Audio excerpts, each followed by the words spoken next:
हाँ, क्या नाम हुआ आपका? मेरा नाम चंदन ठाकुर है, टेट पास जिला अध्यक्ष हजारीबाग से हूँ। अच्छा, तो चलिए आप क्या कहना चाहेंगे, कहिए। सर मैं सरकार से सिर्फ आपके माध्यम से बात पहुंचाना चाह रहा हूं कि हम लोग 2003 से पारा शिक्षक में बहाल हुए सर। सरकार एक एग्ज़ाम लाई 2013 में जिसका नाम था टीचिंग एबिलिटी टेस्ट, और वो हम लोग टेट पास कर गए। तो टेट पास कर गए तो फिर हम लोग को फॉर्म भरवाई गई, तो हम लोग फॉर्म भी भरे सर। तो सीट का बंटवारा कर दी थी कि हम लोग 50% पर भर सकते, 50% गैर पारा के लिए होगा, जो पारा टीचर नहीं। तो उसमें हम लोग फॉर्म जैसे ही भरे तो कुछ टीचरों का हुआ, लेकिन गैर पारा में कम पास किए थे 1 to 5 की 6 to 8 के लिए। तो उसमें एक नियमावली सरकार ला दी कि पारा गैर पारा में जा सकता है, लेकिन गैर पारा पारा में नहीं आ सकता। तो बहुत ये हम लोग के लिए ख़राब स्थिति थी कि मान लीजिए अगर वहाँ लिखा रहता कि दोनों की स्थिति में अगर गैर पारा नहीं मिलते तो पारा जा सकते हैं, पारा अगर नहीं मिलते तो गैर पारा आ सकते तो मान जाते हैं। लेकिन ऐसा नियम लाके हम झारखंड के पारा शिक्षक को ठगने का काम कर रही है सर। बात को समझिएगा, 20 साल की सेवा भी है, 13 टेट 16 टेट सी टेट सभी पास हूँ सर। आज सर्टिफिकेट नहीं लाया हूँ, मेरा नंबर ले लीजिए सर, मैं सारा सर्टिफिकेट दिखाऊंगा। फिर से एक आचार्य टेट सर, कितने तरह के टीचर आप रखना चाहते हैं पहले ये क्लियर करने, अपना मैनिफेस्टो में डाल दें कि झारखंड में एक पारा टीचर होगा, एक सहायक अध्यापक होगा, एक असिस्टेंट टीचर होगा और सभी के मानदेय वेतनमान अलग अलग होगी। तो सर एक राज्य में इतना बड़ा विडंबना आखिर क्यों सर? तो हम लोग धरने पर बैठे हैं और तब तक बैठेंगे जब तक सरकार हम टेट पास पारा शिक्षकों को सीधे वेतनमान 9300 पे स्केल का नहीं देती है। वो आचार ला के दिग्भ्रमित करना चाह रही है। अच्छा, आप क्या चाहते हैं सरकार से? एकदम पूरा सर टेट पास है। नहीं, हम ये कहना चाह रहे हैं आपको कि मतलब कि सरकार से हमको जो समझ में आया कि आप समान वेतन की भी बात कर रहे हैं कि जब हम वो भी शिक्षक हैं हम भी शिक्षक हैं, जी सर, है ना? तो ऐसी स्थिति में एक ही राज्य में क्या विडंबना है कि वेतनमान अलग अलग है, हाँ। है ना? और जो मतलब कि सरकारी टीचर के रूप में जो बहाल हैं उनका मान सम्मान अलग है, और जो पारा टीचर के रूप में है उनका मतलब कि मान सम्मान के लायक नहीं समझ रही है सरकार, है ना? तो ये तो हम तो यही कहेंगे कि सरकार की अपनी एक विफलता है। और मतलब कि क्या बोला जाए, जो बिहार में जो बात हो रहा है ना कि 9वीं फेल अगर मुख्यमंत्री बनेगा या सरकार में आएगा तो क्या कर पाएगा, लेकिन हमारे मुख्यमंत्री तो पढ़े लिखे हैं, है ना? तो ऐसी स्थिति में शिक्षकों की भाषा क्या मुख्यमंत्री को समझ में नहीं आ रहा है? अगर मुख्यमंत्री को नहीं समझ में आ रहा है तो जो उनके सलाहकार हैं, जो सचिव हैं, जो विभागीय पदाधिकारी दिया गया है, उन लोगों से राय मशवरा करें।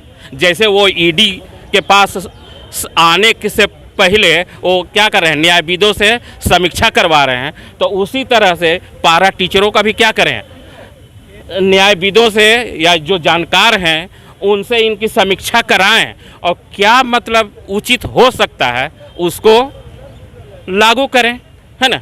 चैनल के माध्यम से आप मुख्यमंत्री से क्या आग्रह करना चाहेंगे? मैं अभी भी हिम्मत है तो हेमंत है, हेमंत है तो हिम्मत है। और अच्छा, ऐसी बातें तो मैं बहुत बार सुनते आ रहा हूँ कि हेमंत है तो हिम्मत है, लेकिन आप भी वही कह रहे हैं, है ना? तो चलिए, आपको अभी भी भरोसा है कि हेमंत है तो हिम्मत है। आप इस चैनल के माध्यम से क्या आग्रह करना चाहते हैं? मैं माननीय मुख्यमंत्री जी से आग्रह करता हूँ कि जो अभी हमारे बीच शिक्षा मंत्री नहीं रहे और उनका घोषणा था कि बाबू तोहनिक शब्द, अक्सर वह खोटा वज यूज करते थे। हम लोग को बोलते थे कि बाबू तोहने खोटा पढ़ो है घर, कि हाँ चाचा पढ़ो ही। तो वो खोटा में बोलते थे कि तोहने के हम शब्द दे रखबो, लेकिन भगवान नहीं चाहे नहीं रहे। लेकिन मैं चाहता हूँ उनकी मैडम को फिर शिक्षा मंत्री बनाया जाए और 15 नवंबर को हमें 7 सम्मान झारखंड के पारा शिक्षकों को एक मतलब कि नियुक्ति पत्र दी जाए। टेट पास पारा शिक्षकों को हमारे पीछे अभी आकलन पास किए हैं, थोड़ा वेतनमान कम मिले सर, लेकिन वेतनमान के रूप में मिले।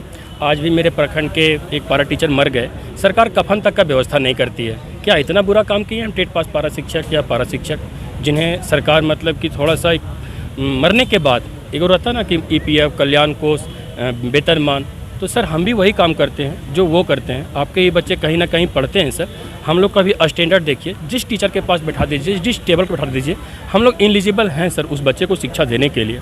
आज मतलब कि हमारे झारखंड के सरकारी विद्यालय ख़राब नहीं है सर, आप जाइए, मेरा स्कूल में आप लोगों का वेलकम है सर। मैं प्राइवेट से अधिक सजा के रखता हूँ, क्योंकि गरीब के बच्चे पढ़ते हैं सर। मैं इस बात को मानता हूँ, कितने शिक्षक के जो ऐसे हैं सर, वो अपने बच्चे को एजुकेशन नहीं दे पा रहे क्योंकि पैसा ही हम लोग पास नहीं है सर। काबिल तो मेरे बच्चे भी हैं। तो मैं मुख्यमंत्री से निवेदन करता हूँ, हम सभी उनके डुमरी में साथ हैं। बस जैसे वहाँ के वो चुनाव जीतती है, उन्हें मंत्री पद दिया जाए, शिक्षा मंत्री बने बेबी देवी, और हमें मतलब कि वेतनमान मिले। और आप लोग को बहुत बहुत धन्यवाद सर। तो मैडम आप अपना नाम बताएं। मेरा नाम बबीता कुमारी, बोकारो जिला परिषद की उपाध्यक्ष। अच्छा। ऐसे कस्मार से जिला परिषद जीती हूँ। अच्छा। और बोकारो जिला के डिप्टी चेयरमैन।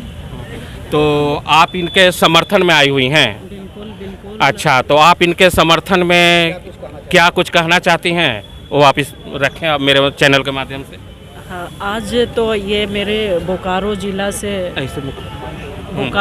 से सभी प्रखंड से, दूर दराज से दीदी और दादा लोग आए हुए हैं। तो हम लोग सरकार को यही बोलना चाहती हूँ कि आज जो सरकारी और गैर सरकारी, जैसे इन लोग को नाम दे दिए हैं पारा टीचर, तो हमको कहना है कि जब जितना टाइम सरकारी टीचर देते हैं उतना टाइम इन लोग भी देते हैं, लेकिन इन लोग का नाम रखे हैं पारा टीचर। उसमें भी कोई ये नहीं लगता है कि जब पारा टीचर में हमें लिया गया है तो पारा टीचर हैं, लेकिन बात रहा कि 8 घंटा वो भी ड्यूटी कर रहे हैं, 8 घंटा हम भी ड्यूटी कर रहे हैं। कहने का मतलब पारा टीचर भी कर। मैंने आपका कहने का मतलब है कि समान काम के लिए समान वेतन होना चाहिए। काहे कि जनगणना में भी उन लोग भी जाते हैं, इन लोग भी जाते हैं, मतलब उनका एक पूरक है, सिक्का के दो पहलू। लेकिन जब सैलरी का बात आता है तो दोनों में दो नीति लागू किया गया है। ऐसा क्यों? उनका बाल बच्चा, जैसे कहने का मतलब है कि सरकारी टीचर का बाल बच्चा वही चीज़ संस्कार में, चाहे जो भी पढ़ाई लिखाई ये भी पढ़ा रहे हैं, तो इनका भी पढ़ाया हुआ स्टूडेंट इंजीनियर डॉक्टर बन रहे हैं। क्या ऐसा है कि सरकारी टीचर पढ़ा रहे हैं, उनका बच्चा लोग डॉक्टर इंजीनियर बन रहे हैं, इनका पढ़ाया हुआ स्टूडेंट लोग नहीं डॉक्टर इंजीनियर बन सकते हैं? इन लोग में भी क्या कमी है? एमएड, बीएड, डीएलएड, बीपीएड सब है।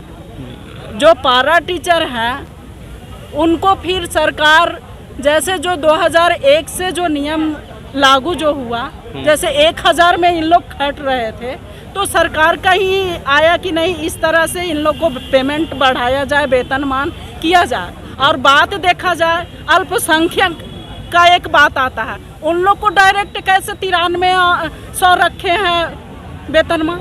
अच्छा।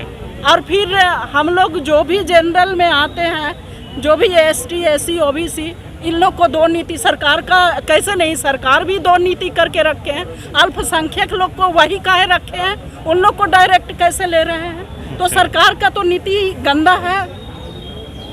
आज जो इतना जो घेराव। अच्छा, तो सरकार की नीति गंदी है, आपका कहना है ना, कि अल्पसंख्यक को मतलब कि एक तरह से क्या कहा जाए, माने मुँह चिन्हवल। हाँ, मतलब देख कर माने कि हाँ कि अल्पसंख्यक को ये 2022 में ये नीति लागू, और जबकि एसटी, एससी जब मेरा ये और जनरल है ना, उन लोगों के लिए अलग हो जा रहा है, मतलब उन लोग का कम है। हाँ। अच्छा, तो इसमें आपको ये चीज पता नहीं होगा, लेकिन हम अभी आपके माध्यम से जानकारी हुआ ये चीज है कि नहीं, हम लोग भी बताएंगे। नहीं लोग को बिना टेट पास से सीधी नियुक्ति कर दिया। एक सेकंड इधर किया जाए, हम लोग को नहीं, इनको पूरा कर ठीक माने, ठीक है पूरा करिए।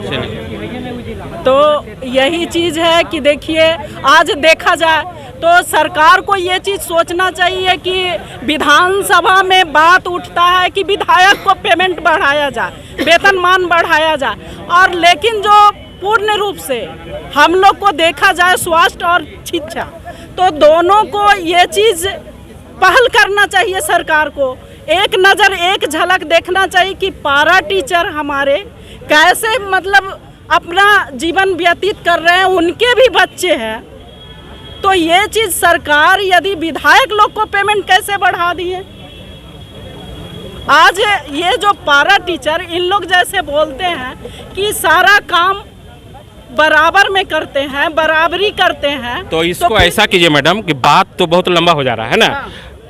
टू द पॉइंट, आप समर्थन में क्या क्या बात रखना चाहती हैं उसको कुछ कम शब्दों में फिनिश कीजिए। तो हम तो यही चाह रहे हैं कि इन लोग का बहुत तरह का जैसे मुद्दा है, तो ये मुद्दा जो उठाए हैं जायज उठाए हैं, और जहाँ पर इन लोग के साथ बोकारो जिला नहीं पूरे झारखंड के पारा टीचर लोग हैं, उनके साथ जहाँ पर भी जो सिचुएशन में खड़ा होना होगा हम वहाँ खड़ा रहेंगे।